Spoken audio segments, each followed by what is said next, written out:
عرب کے وسیع صحرا کے دل میں امیر نامی ایک بہادر نوجوان رہتا تھا۔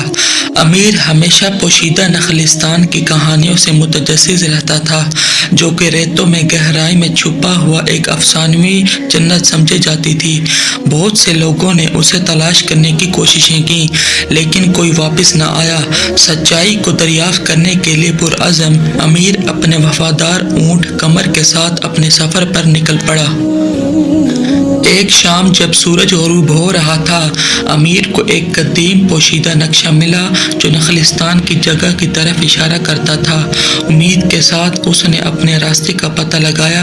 خطرناک ٹیلوں اور پتھریلی زمینوں سے گزرتے ہوئے یہ سفر مشکل تھا، لیکن امیر کا ایمان اور عزم کبھی متزلزل نہیں ہوا۔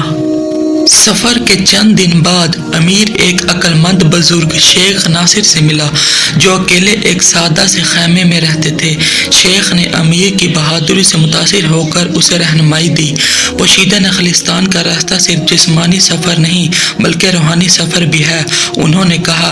تمہیں صبر، عاجزی اور اللہ پر بھروسہ ہونا چاہیے۔ امیر نے شیخ کا شکریہ ادا کیا اور اپنی راہ پر گامزن رہا۔ ایک رات جب وہ ستاروں بھرے آسمان کے نیچے کیمپنگ کر رہا تھا، امیر نے ایک خواب دیکھا۔ اس میں اس نے ایک چمکتی ہوئی ندی کو دیکھا جو پھولدار درختوں اور پھولوں سے بھرے ہوئے باغ کی طرف لے جاتی تھی۔ جب وہ بیدار ہوا تو اسے احساس ہوا کہ خواب اللہ کی طرف سے ایک نشانی ہے جو اسے اس کے مقصد کی طرف رہنمائی کر رہی ہے۔ خواب کی ہدایت کے مطابق امیر نے صحرا میں مزید سفر کیا۔ اس نے بے شمار چیلنجز کا سامنا کرنا پڑا، انہیں طوفانی، جھلسا دینے والی گرمی اور خوفناک خاموشی، لیکن اس نے خوبصورتی اور سکون کے لمحے بھی دیکھے جہاں اس نے اللہ کی موجودگی کو اپنے ساتھ محسوس کیا۔ آخر کار ایک طویل سفر کے بعد امیر ایک پوشیدہ وادی میں پہنچا۔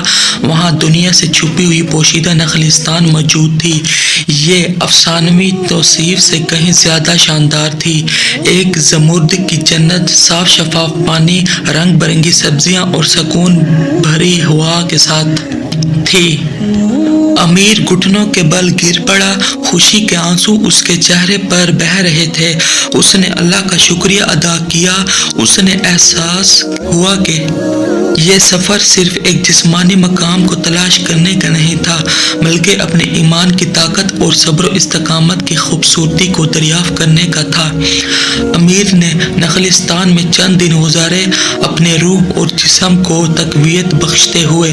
جب اس نے بالآخر گھر واپسی کا فیصلہ کیا تو وہ نخلستان کی یاد اور ایک نئے مقصد اور ایمان کے ساتھ لوٹا۔ اس نے اپنی قوم کے ساتھ اپنی کہانی شیئر کی، انہیں اپنے روحانی سفر پر نکلنے اور اللہ کی رہنمائی پر بھروسہ کرنے کی ترغیب دی۔